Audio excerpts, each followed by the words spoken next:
So the first thing I want to point out is the 3 progress markers. So this is due in 3 weeks, which means by the end of a week's time, so next Thursday, you need to have Part A done. This is just a rough guide.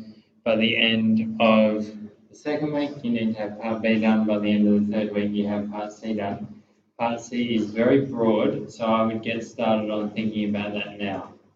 Okay, Part C is going to take longer than a week, whereas Part A and B probably aren't worth a week each. So I'll just get started. The other things I've said on here, firstly, written explanations must provide all details and must be easy to follow and understand. Obviously, sometimes written explanations are what let you guys down. So it's the written stuff being fully detailed that is going to ensure that you get a good grade in the end, because half the rubric is based on the written information. Obviously, you can use electronic technology. Ensure you reference all information gained from sources, and information from sources can provide background information but can't form any key information for Part C. In Part C, we want you to be doing your own exploration. We don't want you to just be gaining stuff off the internet and presenting that as your own work. That's called plagiarism. Turn it in, we'll pick it up in a matter of seconds or minutes, and you're not going to get a very good grade because you're presenting work that isn't your own as your own. If you're struggling with how you're going, you come talk to me, I give you some guiding points, and I get you on your way. That's the way I work. Okay? So the rubric is here. We assess all things off the rubric. So some of the ones, so this is really just all your maths, and that's the stuff that you probably know you need to get right. But this is all the other stuff that we assess. So this comprehensive interpretation of mathematical results. In other words, you're looking at your results, you're explaining very clearly and fully what they actually mean, what they mean. Drawing logical conclusions with a comprehensive understanding of their reasonableness and limitations. So you're drawing conclusions and you actually understand where those conclusions may not apply, or if they're not actually valid conclusions. Accurate use of notation is okay. Effective communication of mathematical ideas. That's why I need to actually be able to understand what you're saying. If I can't understand what you're saying, then it's not effective communication. And then finally, effective development and testing of valid conjectures. There are conjectures within this actual investigation, and you'll see that as you go through. Okay, so it's all about what we call complex valued quadratic iterations. So an iteration is a repeated process. You do it and then you do it again and you do it again and you do it again. So quadratic iterations use the form z going to z squared plus c. What that means is I take a complex number, I square it, and I add a complex number to it. I get a new complex number coming out. I then take that complex number, square it, and add that same complex number. And I keep going. For example, if I take my initial number as 1 take I, that's a complex number. And if I'm doing z squared plus 0.5i, what I do is I square 1 take I squared, and I add 0.5i to that. That gives me some complex number, minus 1.5i. Then once I get minus 1.5i, I square that, I add 0.5i, and I get minus 2.25 plus 0.5i coming out. If I keep doing the same thing, so if I take this number, square it and add 0.5i, I'm then going to get this number. Then if I take that number, square it and add 0.5i, I'm going to get this number. And we keep going on and on and on. Any questions about the process? Are people clear on how we're getting these numbers? Okay. You can also use your graphics calculator to do this process. And I'll go through that. So can everybody have their graphics calculators in front of them and follow along. So we're going to do it for if our starting value is 1 take I and we have z squared plus 0.5i. So I'm just going to go to the normal home screen. And first, before we do anything, we're going to have to just check that we can work with complex numbers.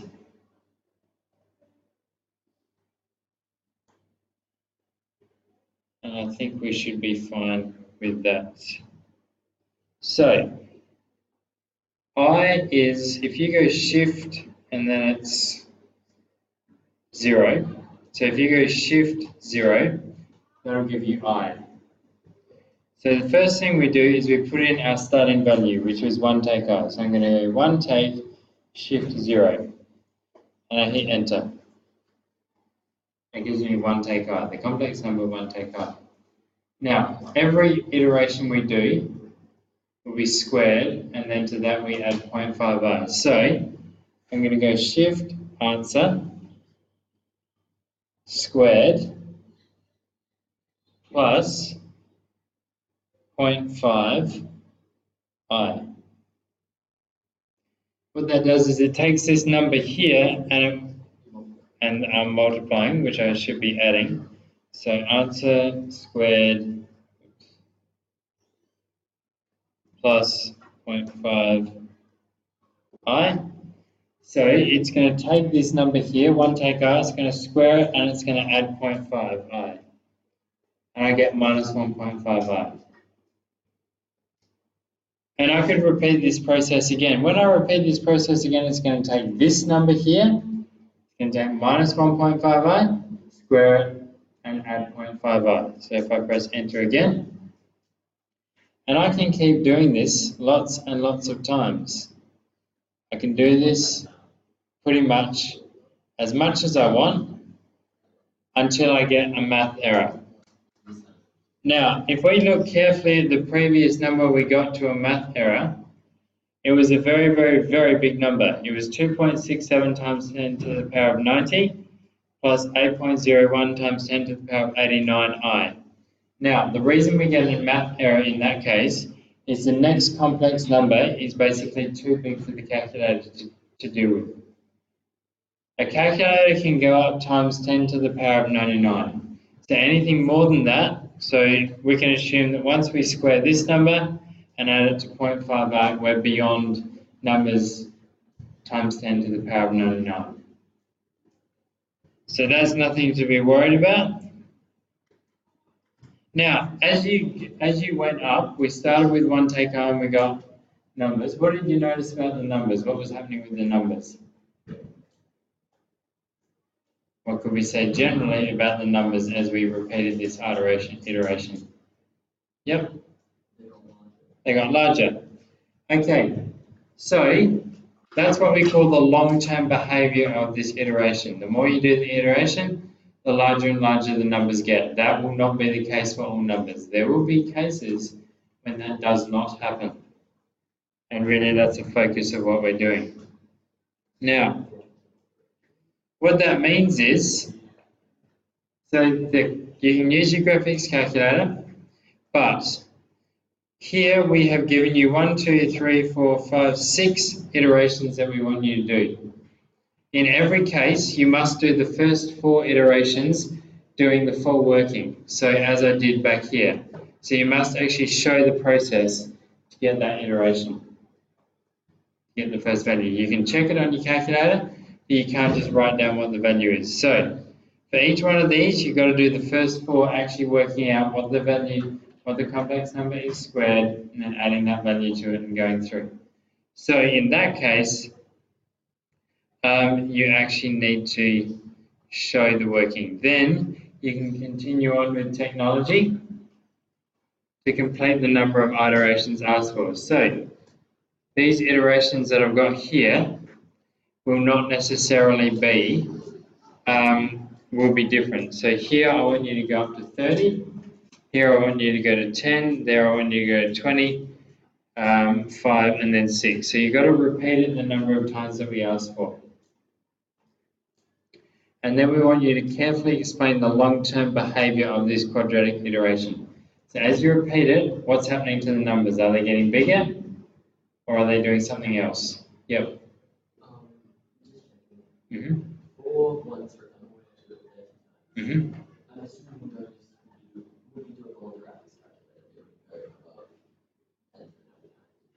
Yep. If it does. No, I've gone through and checked them. Yep. Now, I haven't given you a number of iterations for this one. Let me just double check that one before you do it. There's plenty of other work for you to be getting on with. So, carefully explain the long-term behavior of this iteration, which means as the iteration is repeated, what happens to the complex numbers? Are they getting larger? Are they doing something else? And you've got to carefully explain what you see.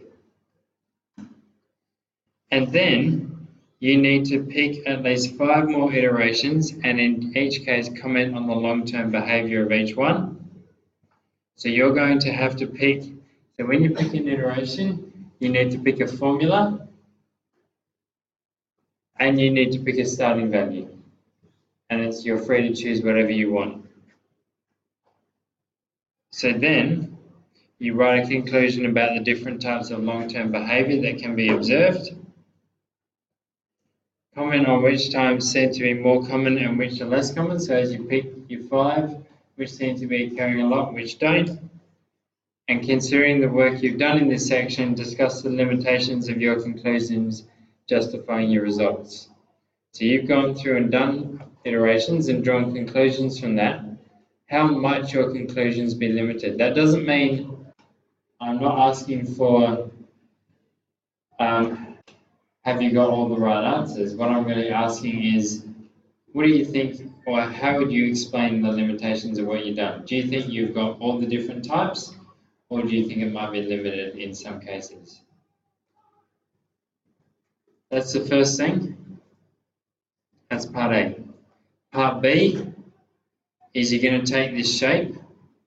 This is what we call the Mandelbrot set. And it's set on an Argand diagram. So you'll see I've got real, complex. So you pick 5 points inside this shape. You're going to have to approximate it, but you see something I could approximate is minus 0.2 plus 0.2i. I know that's in the shape.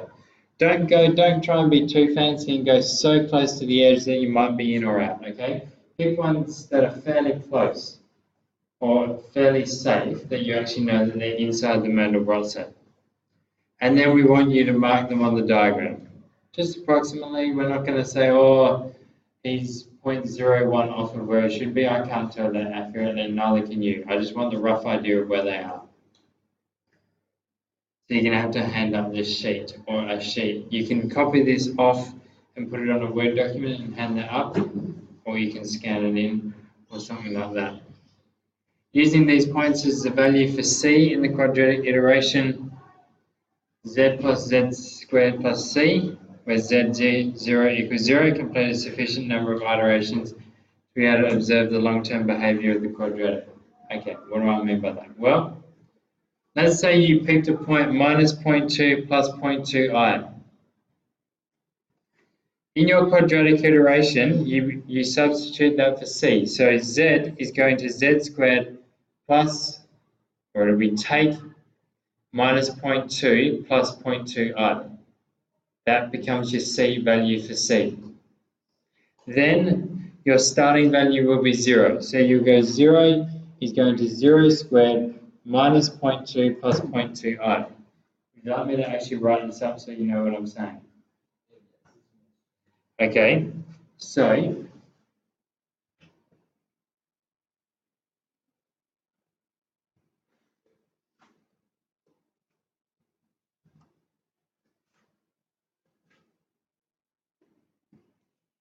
we said that C was going to be minus 0.2 plus 0.2i. So that means the quadratic iteration becomes Z going to Z squared, and it will be minus 0.2 plus 0.2i. And we said that Z0 is going to equal 0, which means that Z1 be equal to z0 squared minus 0.2 plus 0.2i. Z0 was just 0, so it'll be 0 squared minus 0.2 plus 0.2i. 0 squared is just 0, so it becomes minus 0.2 plus 0.2i. That's Z1. That's the first iteration. Z2 will then be Z1 squared minus 0.2 plus 0.2i. So it will be minus 0.2 plus 0.2i squared minus 0.2 plus 0.2i. All I've done is I've taken my value from here and I've squared it, and then I'm adding to that my value for C. So that value from C that I got that was inside my Mandelbrot set is my value for C now. Now on these,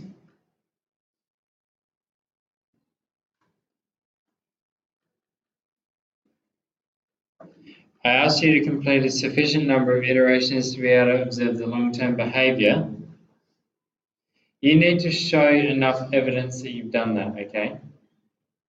Now what that means is you might be doing a lot of iterations, that's fine. So you give me the first, say, 5, then you just put a series of dots to say that there's a lot of iterations in between, and then you give me the last 5, if there's some particular pattern. Or something just to show the nature of the iterations. I need to see evidence of what's going on, and I need to see the number of times you've iterated it. So if you do it the first 5 and show those, and then you have a series of dots, and then you pick it up again, I need to know what iteration that is. That might be the 100th iteration, it might be the 5th iteration, or whatever. So whatever it is,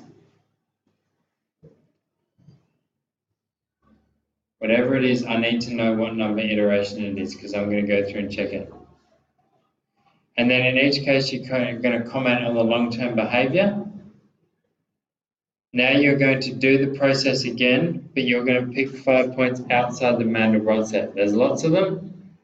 So you could go here, minus 1, and you could go up to, well, this is 0.2, 0.4, 0.6, 0.8, 1. So you could do minus 1 plus I. That's going to be outside the Mandelbrot set. You don't have to be way off the Mandelbrot set, you just have to be outside this diagram. You're going to redo this process, so you're going to mark the approximate positions on the diagram if you can. Don't get stressed about doing that if you picked one off the diagram. You're going to use those points for C, where Z0 equals 0, so your starting value will always be 0. You're going to comment on the long-term behavior. Then you're going to make a conjecture. And the conjecture basically is asking you, what's significant about the C values inside the Mandelbrot set compared with the C values outside? How does that affect the long-term behavior? And you should see a fairly clear pattern. So you provide a detailed discussion about your results to support your conjecture. So I don't just want the conjecture said, I want a full explanation of why your results actually support what you said. Now once you've done that, you can then research the significance. I wouldn't research the significance until after you've actually done this, because it's going to help you not be writing stuff just off the internet, which is going to get picked up. So research the significance. You're going to have to reference your sources. Wiki is not acceptable. Use your research to explain why your results are reasonable given the significance of the Mandelbrot set. So once you've done the research, then you go back and you explain why this conjecture is true. And then you discuss the limitations of your conjecture and the limitations of your work used to develop the conjecture. And then finally in part C, what you're going to do is you're going to change something about a quadratic iteration. So when we get a quadratic function, what does it normally come as? When we talk about a quadratic function, what is it normally? F of x equals what? Yep. So notice we've got the x squared and the c, but there's no bx term. So you could decide to put a bx term in there and see how that affects it.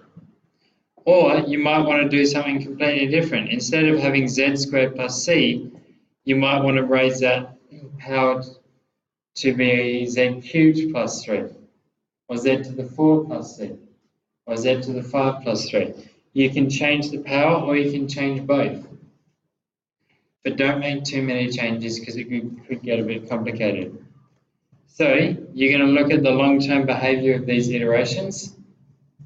So what sort of long-term behavior is happening? The values of c when z equals 0, which affect the long-term behavior. So that was what we talked about with the Mandelbrot set in part B. So you can go back, pick values inside and outside this diagram. Do they affect the long-term behavior? So you can explore that. And you can also can you find your own Mandelbrot set for the iteration function? So that will make more sense once you've done part B and seen the significance of the Mandelbrot set. So these are just some suggestions, okay? We want you to go as far and as deep as you can. And something that goes far and deep and really impresses me and goes beyond what I was even thinking of means that you're going to push yourself, if everything's correct, push yourself more towards the A+. So I haven't given you much scope here because I want to see what you guys can do. And this is really good because when we give you stuff like this, we can see some really impressive stuff, and I don't want to limit you guys. So I would try and get parts A and part B done by the first progress marker so you can really get onto part C, because part C is going to take some work. Okay, any questions about that?